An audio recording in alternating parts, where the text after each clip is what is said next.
we are in the longest relationship of our lives with ourselves. Seriously. Everyone else comes and goes, even our family, if you have children, a lover, your pets, you are the constant. Then alone time feels a lot sweeter. It feels very intentional. It feels like a gift. So in today's video, I want to talk about my experiences over the years that have helped me learn to really enjoy being alone. I didn't plan to make this video, I just felt called to, so now I'm here and I'm pressing record. Over the past year or so, I've witnessed the world basically go into this panic of what people would call isolation. And I feel like that's one way to look at, everything that's going on, to see it as isolating. But I also see it as, an opportunity to really learn about ourselves, learn what it's like, who we're like when no one else is around.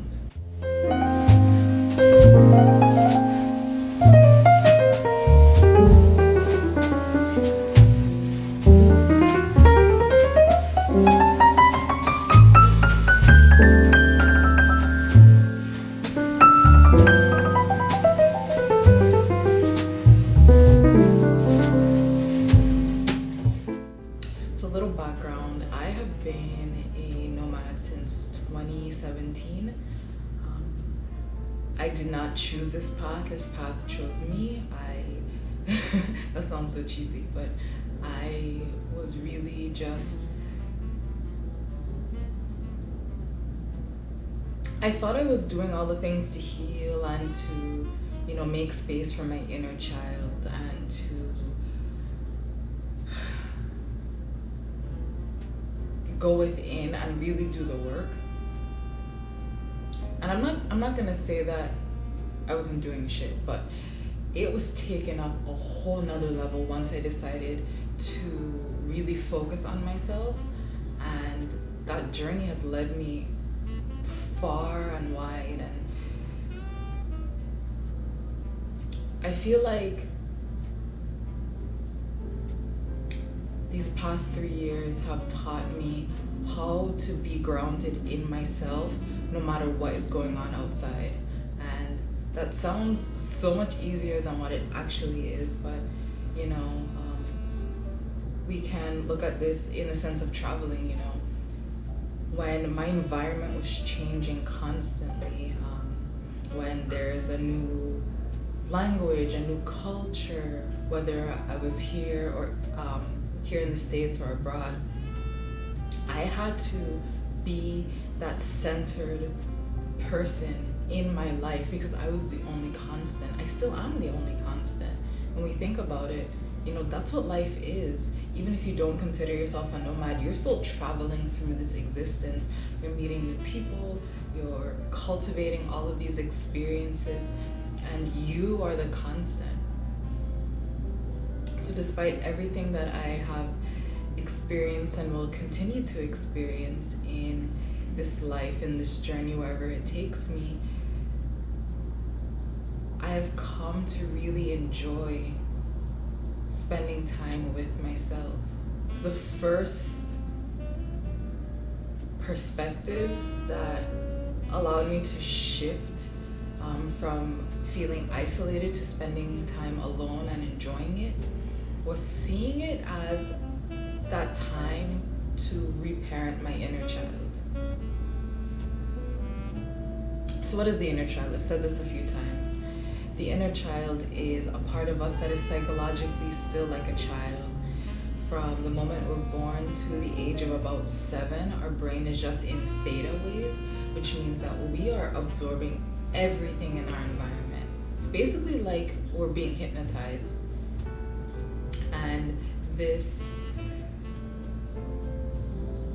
part of ourselves, really shapes who we are as people.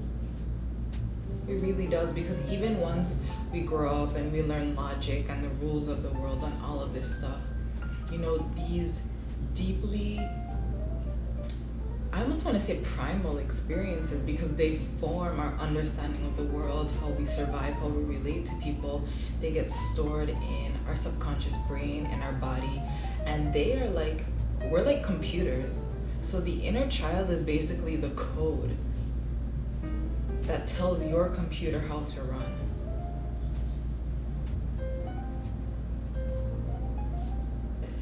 I find that when I commit to seeing that part of myself like an adult would a child, and holding space for everything that shows up, especially the shit that I don't want to see, then alone time feels a lot sweeter. It feels very intentional. It feels like a gift. Look, I get to spend time with my kid who, you know, maybe didn't receive the care that she wanted growing up. Doesn't mean my parents were bad people. They did the best they could. But spending that time alone gives me that opportunity to reparent myself and step up into my sacred responsibility of showing myself love.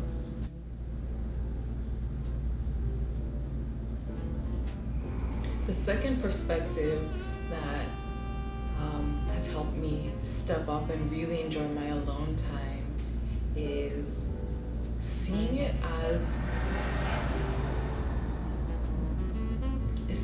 as a moment to just be present.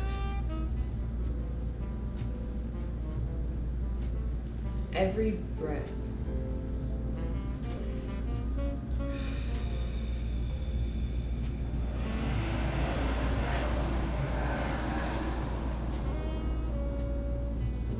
every breath is an invitation to just be present.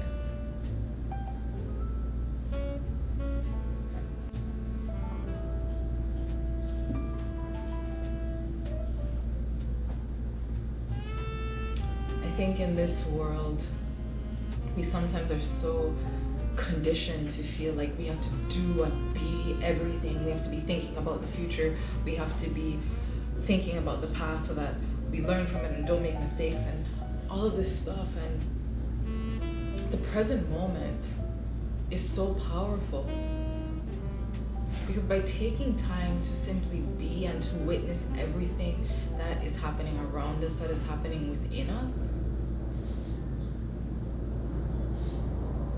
that opens up, I feel like this word is so overused, but like a portal to so much wisdom on how we want to show up.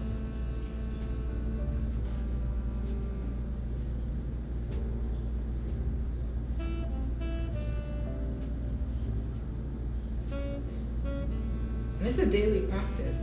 Some days I feel totally in my purpose. I'm like, I love being alone. I love all of this stuff. Blah, blah, blah. You know, it's amazing. And then other days I do feel, you know, like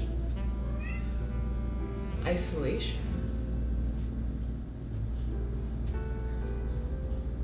The third perspective that has helped me shift this relationship with alone time is seeing it as an opportunity to be grounded in nature. And this is me totally showing love to my inner child, because as a kid, I loved to be outside, to swim, to hug trees, to simply play.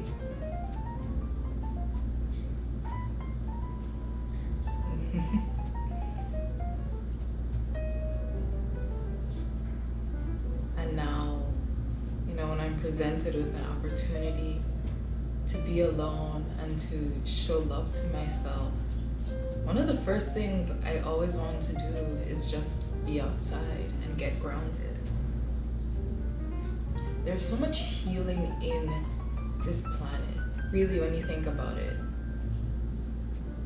this planet provides everything that we need. Every single thing. Food grows.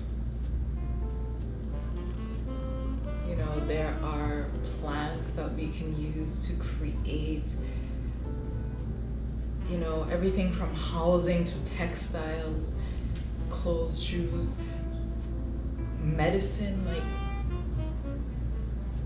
And when I'm just alone, spending time with nature, not even thinking about all the things that she provides, but just being, breathing, witnessing, that feels like a gift.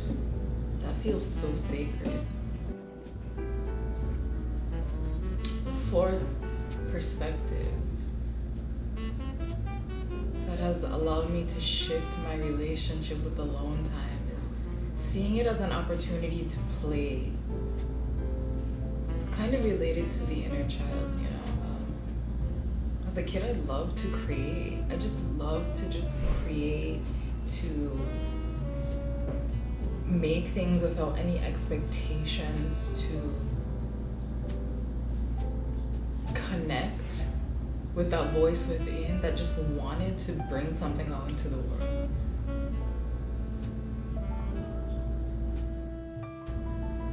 So sometimes I'll paint, or I'll draw.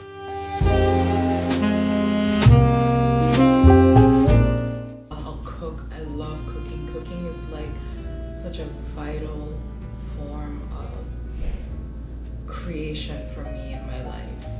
Creation and then nourishment is so powerful. That brings me to my fifth perspective, that, you know, my ability to enjoy my alone time came from me realizing that alone time is a choice. Solitude is a choice.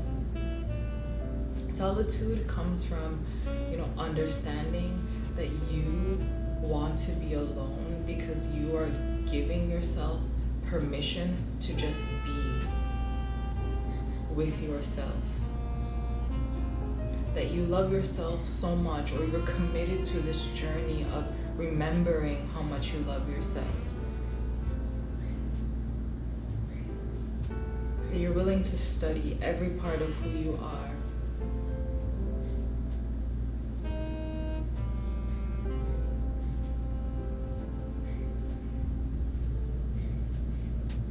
On the other hand, I feel like what comes up for a lot of people when they think about alone time is isolation, is loneliness. And that is a state of being by yourself and feeling disconnected from everything, from other people, even from yourself. So you're craving that connection, craving that love, craving that sense of belonging. And that creates the loneliness. That is what creates the isolation. So in fact, it is not the act of being alone. It is the perspective, the way that you have a relationship to being by yourself.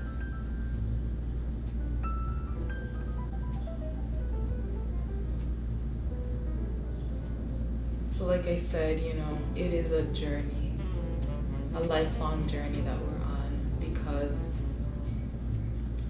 we are in the longest relationship of our lives with ourselves. Seriously. Everyone else comes and goes, even our family, if you have children, a lover, your pets, you are the constant. And that's so beautiful, because that means we can use this life as an opportunity to develop a loving, deep, knowing, unconditional relationship with ourselves.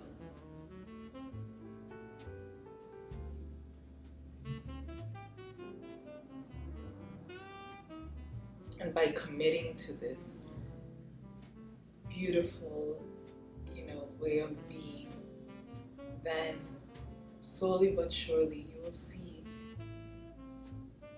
you your own perspective shift, and you'll begin to, start viewing alone time as a. So that is what I felt called to share with you all today. Thank you for being here in this present moment with me, receiving this transmission. I'm grateful that you decided to open up your heart and your mind to consider new perspectives and to consider new ways to love yourself.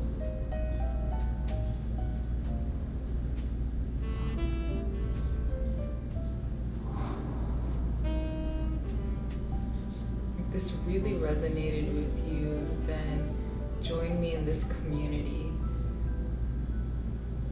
as I develop my voice and how I want to express myself in the world. I will continue to share more of these reflections of my soul with you here on YouTube.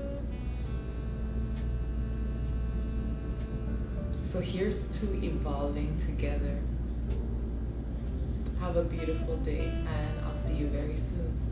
Peace.